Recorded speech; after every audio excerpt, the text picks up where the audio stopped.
Team যদি আপনাদের কাছে এতই অবজেকশনাল হয়ে থাকে, এটা যদি অন্যায় হয়ে থাকে, এটা একটু বিবেচনা করে দেখবেন। টিম এটা কিছু না, এটার মনের তার আক্রোশ, তার ভেতর যে আগুন জ্বলছে সেটার একটা বই প্রকাশ।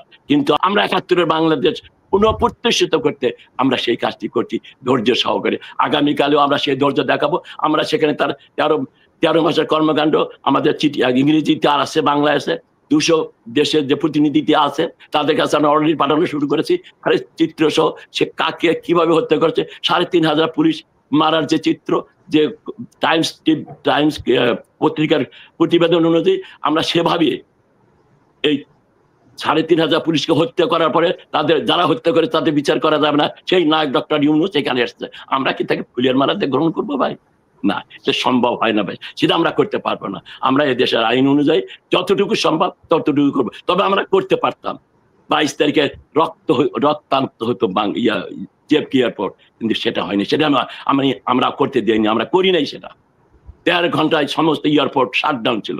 সিদ্দিক ভাই একটু শুনি তাহলে, যেহেতু নিউ ইয়র্ক প্রসঙ্গেই আলোচনা হলো, ডিম বাংলাদেশ থেকে ডিমের টাকা গেল, আপনারা ডিম ছুড়লেন, তো ডিমের পরবর্তী কর্মসূচি কি আপনাদের? মানে আজকে তো বৃহস্পতিবার, তাই না? কালকে শুক্রবার, কালকে সম্ভবত জাতিসংঘের অধিবেশনে আমাদের প্রধান উপদেষ্টা বক্তব্য রাখবেন।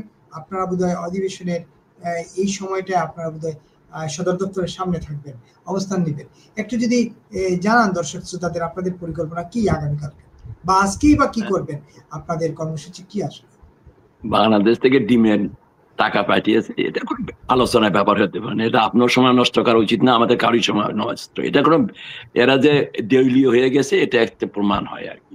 আর যেটা আগামীকাল আমরা আবারও বলি, এ দেশের আইনের আওতায় আমরা আগামীকাল হাজার হাজার নেতা কর্মী অলরেডি নিউ ইয়র্কে এসে গেছে। তারা আগামীকাল ১১টার সময় জাতিসংঘের সামনে যখন এই অবৈধ সরকার প্রধান তার বক্তব্য রাখবে, আমরা ওখানে কালো পতাকা প্রদর্শন করব। আমরা ওখানে আমাদের যারা সাংস্কৃতিক ব্যক্তিত্ব আছে তারা তাদের গান, তাদের নাটক, তাদের বক্তব্যের মধ্য দিয়ে গত ১৩ মাস বাংলাদেশে যে সুন্দর সুন্দর কাজগুলি উনি করেছেন, যেটা ভাই আমাকে বললেন আমাদের সহিষ্ণুতা হইতে পারে, ভাইয়ের কথার একটু উত্তর দিতে চাই। টিম সংস্কৃতি আমরা করিনি ভাই, টিম সংস্কৃতি আনছে আজকের এই অবৈধ সরকার, মব কালচার সৃষ্টি করে। আপনি আইনের মানুষ মনে হয়, আপনি বোধহয় আইনি লোক, আপনি বয়স্ক মানুষ, আপনি একটা অর্গানাইজেশন।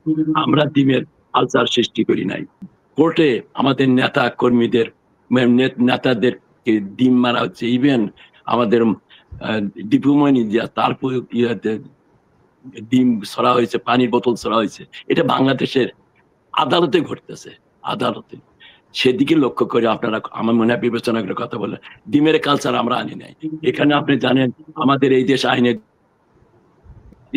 এটুকু বিশ্বাস করেন, এটুকু আপনাদের বলা উচিত। আমরা যে কাজটি করেছি ২২ তারিখে, আমরা ধৈর্যের চরম ধৈর্য দেখিয়েছি। আমার হাতের কাছে ফখরুল সাহেব পেয়ে আমরা তাকে অসম্মানও করিনি, কটু কথাও বলিনি। তাহের সাহেবের হাতের কাছে পেয়ে আমরা কোনো কিছু করিনি। তবে সবাইকে তো রাখা যায় না। আমার যে ভাইয়েরা এই কাজটি করেছে তার আগে তার ভেতর যে আগুন জ্বলছে, বঙ্গবন্ধুর বাড়ির মাটির সাথে মিশিয়ে দিয়েছে। মুক্তিযুদ্ধের সমস্ত কিছু চিহ্ন নিশ্চিহ্ন করছে যারা, তারাই ওই প্লেনে নামছে। এবং কি জন্য নামছে সে শুধু আপনি এটা জানেন, বাংলাদেশকে বিশ্বের করিডোর করার জন্য। শুধু চট্টগ্রাম এলাকা না, এই ৩ দলকে নিয়ে এসেছে এদেশে স্টেট গভর্নমেন্টের সাথে বসে। বাংলাদেশে বলতে গেলে বাংলাদেশে যে দেশটি ৩০ লক্ষ শহীদ, ২ লক্ষ মা বোনের সম্মানের বিনিময়ে যে দেশটি আমরা পেয়েছি, সেই দেশটি একটা দেশের অস্তিত্বের প্রশ্নে আমরা এখন দাঁড়িয়েছি। সেই অবস্থা দাঁড়িয়ে এই টিম যদি আপনাদের কাছে এতই অবজেকশনাল হয়ে থাকে, এটা যদি অন্যায় হয়ে থাকে, এটা একটু বিবেচনা করে দেখবেন। টিম এটা কিছু না, এটার মনের তার আক্রোশ, তার ভেতর যে আগুন জ্বলছে সেটার একটা বই প্রকাশ। কিন্তু আমরা সহজ দেখেছি চরম সহায়তা। বঙ্গবন্ধুর বাড়িকে যারা আগুন দিয়ে বুলডোজার দিয়ে করে ফেলেছে, তাদের যে আমরা হাতদেরই কথা বলি, এটা কিন্তু আমাদের প্রশংসা করা উচিত। কারণ আমরা বাংলাদেশ, বঙ্গবন্ধুর সৈনিক, আমরা বঙ্গবন্ধুর আদর্শ এবং এই বাংলাদেশের সাথে প্রতিটা ইতিহাসের সাথে, জিনিসের সাথে বাংলাদেশ আওয়ামী লীগ জড়িত। এত কিছু সেই দলকে নিষিদ্ধ ঘোষণা, কার্যক্রম নিষিদ্ধ ঘোষণা করেছে। এই অবৈধ সরকার, তাকে কি আমরা ফুলের মালা দিয়ে আমরা গ্রহণ করবো ভাই এই এয়ারপোর্টে? এদেশে আইন আছে, এদেশে আইন ফুল ডিম ছড়া এটা অন্যায় কিছু না, এটা অনিয়ম কিছু না। যার জন্য মিথ্যা মামলা দিয়ে বলা হলো মিজানুর রহমানকে অ্যারেস্ট করা হয়েছে এই ডিম ছোড়ার জন্য, ঘটনা কিন্তু তা না। তাদের পার্সোনাল তারা ওই বিএনপির একজন জাতীয় দল বোধহয়, বিএনপির ছাত্র দল, তাদের এক নেতা মিথ্যা কথা বলেছে যে ওর কাছে অস্ত্র আছে, ওর কাছে চাকু আছে, আমাকে হত্যার হুমকি দিয়েছে। এ দেশের নিয়ম, পুলিশের কমপ্লেন, পুলিশ অ্যারেস্ট করে দেখেন 24 ঘন্টার মধ্যে সে কিন্তু মুক্তি পেয়েছে without any bail or anything, it's unconditional. সে এটাই হলো। এরপরও আমরা কিন্তু সহিষ্ণুতার কথা যদি আপনি বলছেন, যে কালচার কথা, এটা আমরা সবসময় মনে রাখি এবং মনে রাখবো। কিন্তু আমাদের যে ভাবে আপনারা ব্যাখ্যা দিচ্ছেন যে আমরা একটা কালচার সৃষ্টি করেছি, না, এই কালচার এই ডক্টর ইউনূস, এই অবৈধ ইউনূস সাহেব বাংলাদেশে গত 13 মাসে সৃষ্টি করেছে। জয় বাংলা বললে কেটে 2 ভাগ হত্যা করা হচ্ছে, হাত কেটে হত্যা করা হচ্ছে। আপনারা ভাই, আপনার সেই সম্বন্ধে কেন বাংলাদেশে এখন পর্যন্ত রাজনীতিবিদদের কথা বলেন না? কেন আওয়ামী লীগের নিষিদ্ধ করার ব্যাপারে আপনারা কেন কথা বলেন না? আপনি বলছি না, ওখানকার মিডিয়া কেন কথা বলেন না? কোন অধিকারে, কোন নিয়মের আওতায় এই অবৈধ খনি ইউনূস বাংলাদেশ আওয়ামী লীগের কার্যক্রম নিষিদ্ধ ঘোষণা করতে পারে? যে দলটির নেতৃত্বে বাংলাদেশ স্বাধীনতা এসেছে, যে দলটির নেতৃত্বে বাংলাদেশের পতাকা এসেছে, জাতীয় সঙ্গীত এসেছে, এটা কি সহ্য করার মতো? তারপরে কিন্তু আমরা ধৈর্য ধরে ধারণ করে আমরা জনগণকে সাথে নিয়ে, আপনাদের সমর্থন নিয়ে আমরা এই দেশটাকে, তারা যেভাবে নতুন বাংলাদেশ করতে চায়, 24-এর বাংলাদেশ, আমরা 71-এর বাংলাদেশ পুনঃপ্রতিষ্ঠিত করতে আমরা সেই কাজটি করছি ধৈর্য সহকারে। আগামীকালেও আমরা সেই ধৈর্য দেখাবো।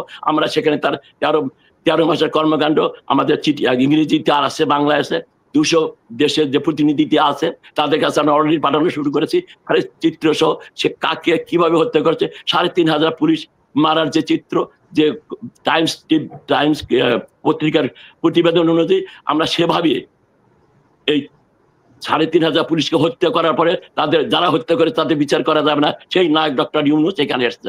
আমরা কি তাকে ফুলের মালাতে গ্রহণ করবো ভাই? না, এটা সম্ভব হয় না ভাই, সেটা আমরা করতে পারবো না। আমরা এদেশের আইন অনুযায়ী যতটুকু সম্ভব ততটুকু করবো। তবে আমরা করতে পারতাম 22 তারিখে রক্তান্ত হতো জেএফকে এয়ারপোর্ট, কিন্তু সেটা হয়নি। সেটা আমরা করতে দিইনি, আমরা করি নাই সেটা। 13 ঘন্টায় সমস্ত এয়ারপোর্ট শাটডাউন ছিল। তারপরেও এত কিছু পরও আমরা কিন্তু অনেক কিছু করতে পারতাম, কিন্তু আমরা সেটা করি নাই। আমরা শুধু একটি কামিল করি নাই, আমার নেত্রী আজ দেশের বাহিরে, আমার নেত্রীকে সসম্মানে বাংলাদেশে নিয়ে যেতে হবে, গণতন্ত্রকে প্রতিষ্ঠিত করতে হবে। সেই লক্ষ্যেই আমরা আমাদের ধৈর্য পরিচয় দিয়েছি এবং সেই লক্ষ্যে আগামীকাল আমার হাজার হাজার নেতা কর্মী তাদের মনে রাখতে, তাদের মনে ভাব গানের মাধ্যমে, নাটকের মাধ্যমে, চিঠির মাধ্যমে, বক্তব্যের মাধ্যমে এদেশের আইনের আওতায় আমরা সেটাকে আগামীকাল করবো। সেটাই আমাদের প্রোগ্রাম রয়েছে। ধন্যবাদ আমাকে সময় দেওয়ার জন্য।